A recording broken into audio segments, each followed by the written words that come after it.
welcome back to Cheeky Crypto, and today guys we are taking a cheeky look at Stellar, and specifically we are taking a look at the Stellar chart. We're going to have a look at this on the daily, the 4-hourly and the hourly views. We're going to have a look at the breakout that recently happened on the 2nd of February, and we're going to look at what might be in the near future here for the XLM token. So if you find this video useful, then do go ahead and smash that like button. Chris really does appreciate it, and so do I. And if by chance you're not yet subscribed to the channel, then do go ahead and subscribe. By subscribing, you will be kept up to date with all the videos and live streams that we do here at Cheeky Crypto. Right, Chris, anything you want to add, or should we just jump straight over to the chart and take a look at what is going on here with the XLM token? Let's just get straight into it, Nick. Let's do it. Fantastic. So here we are, Stellar against the USD on the daily to start with. So here we can see, obviously, you know, the Fibonacci retracement that we have put on here. This was originally from the low level here on the, what do we call it, 17th of November, or 16th of November, in fact, that one there. And the high level here of the 25th of November. Okay, so we had that spike up, we had the cooling off period before relaunching. Now, what I am going to do, Chris, is I'm actually going to reschedule this, or reset our Fibonacci levels, because we did have some really good price targets there, but this parabolic move and consolidation does it does merit, I should say, Chris, resetting our Fibonacci, because ultimately this could now indicate different levels. So what I'm going to do is go ahead and just move this. I'm going to take the low levels that we can see here. I'm just going to make sure I zoom in here and make sure I hit those correctly. So I'm going to take that one there. Okay, so the low level down here on the 31st of December. And then what I'm going to do, Chris, is I'm going to go ahead and bring this all the way up to the high point that we had on the 7th of January. Okay. Right, so from here we can now see what's been occurring a little bit more accurately. So after this particular run up, we came down and we actually had these candles here forming on that 50% retracement level. We can see them over here as well, and we've been hovering around this zone quite a bit, and the wicks have come down a little bit lower than the 382 Fibonacci level. This one came close to touching the line, and those as well. So there's a good strong area of support in here, as well as that 50%. But nonetheless, we actually had a breakout recently as well. So we had this downward trend and an upward trend. X marks the spot, and exactly on that day, we've broken out past our channel that we were trading in between. So that was the 27.2 and the 32.4 cent areas, right? So these two big red lines that you can see on this chart. I'll zoom in just so you make sure that you guys can see that nice and easily, right? So these two red lines here, we were trading in between them for some time.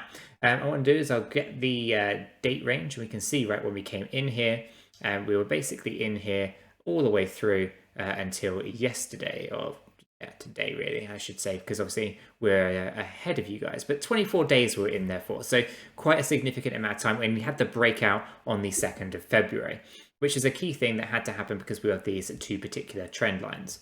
Okay, so what I'm going to do is pull this down a little bit and centralize it. What else can we see on this daily? Well, we can see that we're in a positive position on the MACD. That's a good sign, but we are getting quite high on the RSI indicator, indicating that we might be on a bit of a retracement on this daily. Okay, and the other thing we can see is the wicks here are quite tall.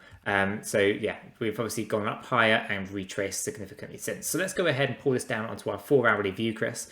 This is going to give us a bit more of a granular view of what's going on with XLM. Okay, so here we can see the upward trend and the downtrend more clearly as to what they're doing. I'm going to expand this and just pull it in here a little bit more and just shrink it down, right? So we can see the X marked the spot. Something had to happen, and we had this breakout. It came back in on this 4-hourly chart, okay, and that happened just around here. You can see, okay, and we pulled it up, but pulled down immediately after. But again, basically the buying pressure was quite high at this point, and you can see this from this RSI. It was right up the top section here. and ultimately it was going to be moving in one direction. The MACD was crisscrossing a little bit, but ultimately we broke back out and we've been able to stay up here. Unable to close, of course, within that 786 Fibonacci level, although we are up there currently. So we'll see if this 4-hourly candle can get some more momentum behind it. It's definitely looking promising at this point. And that being said, the RSI is high, but still has momentum to the upside. Only 62 on this RSI indicator and in a key level here. The downside is, of course, the volumes are not the best at this point, but still lots of momentum nonetheless. And I'm going to just zoom in so you get a little bit of a clearer view.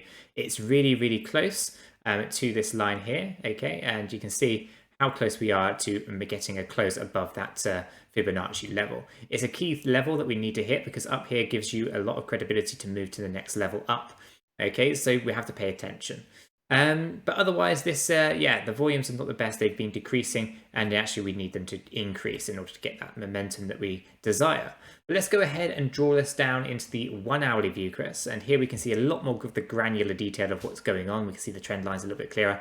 But also, we can see the breakout that occurred, the top end, the fact that we crashed back down, found support and bounced on out of here as well. So this downward trend was definitely not strong enough to hold anything back at this point. The RSI came all the way down here towards the 44 level and before rebounding on the upside. And most currently it is just below 60 at about 59 or so. So good, still a good position on the RSI indicator, a positive position on the MACD. The only downside is the volume is not where you want it to be currently. So if we can get some good volumes behind XLM, it can definitely start moving to the upside again. If not, some sideways trading action and using the former resistance of 32.4 as support could help correct the RSI to the downside down here and really give it everything it needs to get the momentum to the upside. So lots going on there. Let's pull this back up to the daily view and just pull our chart back down so we get a better view of what's going on again. So here we are on this daily view again. We can see those red lines where we were trading, the breakout that we've had on the 2nd of February, as we've spoken about before. We know that the RSI is just in that 60 zone. The MACD is in a positive position as well. It would be nice to potentially get the RSI a little bit lower so that we can start to correct things and have another attempt at getting up to that 39.2 cent level. Okay, obviously we have resistance of 37.5 that we also need to pierce as well. Okay, but it's been a fantastic XLM couple of days, hasn't it, Chris? It has, and it looks like we're going to be heading into that bull market very, very soon, doesn't it? With ETH breaking out like it is as well. I think it's just hit an all-time high again today. It really has, yeah. So I think there's some really good stuff to come here, isn't there? Yeah, for us, obviously we're well diversified in our portfolio. So, Stellar being one of those projects, we really do like Stellar. Obviously you've got the CBDCs gone live today, haven't they? So yeah, it's all looking really, really positive for this particular project and others in the space. And take a look at our channel if you're not already subscribed, because we do cover, like, say, 25 or so projects, don't we, Nick?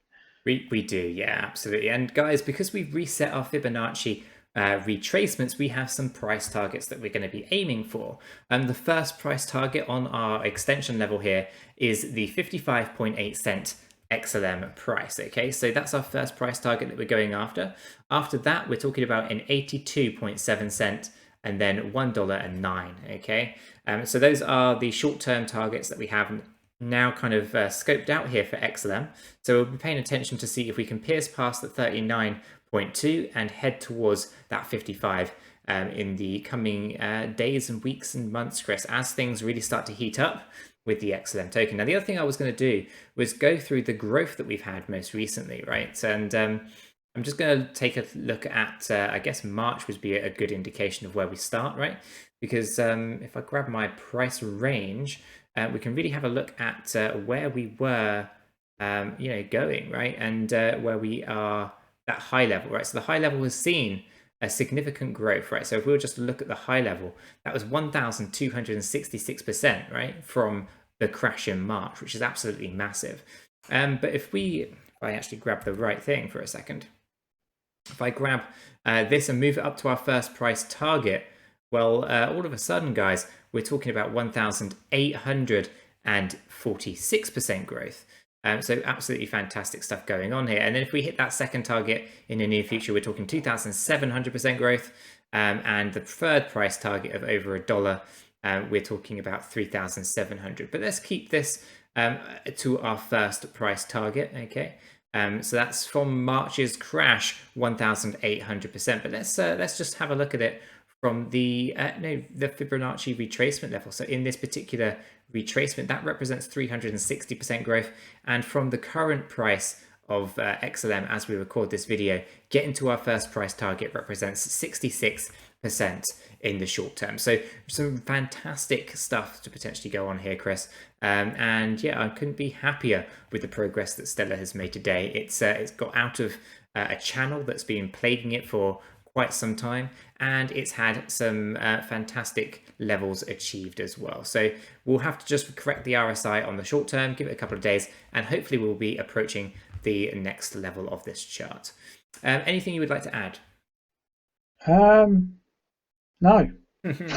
Chris's favorite word, as always. So if you have found it useful, informative, do go ahead and smash that like button for Chris. He really does appreciate it, and so do I. And of course, if you're new to the channel and not yet subscribed, do go ahead and subscribe. By subscribing, you will be kept up to date with all the videos and live streams that we do here at Cheeky Crypto. And with all that said and done, we hope you have a fantastic day, and we'll catch you all in the next one. Take care.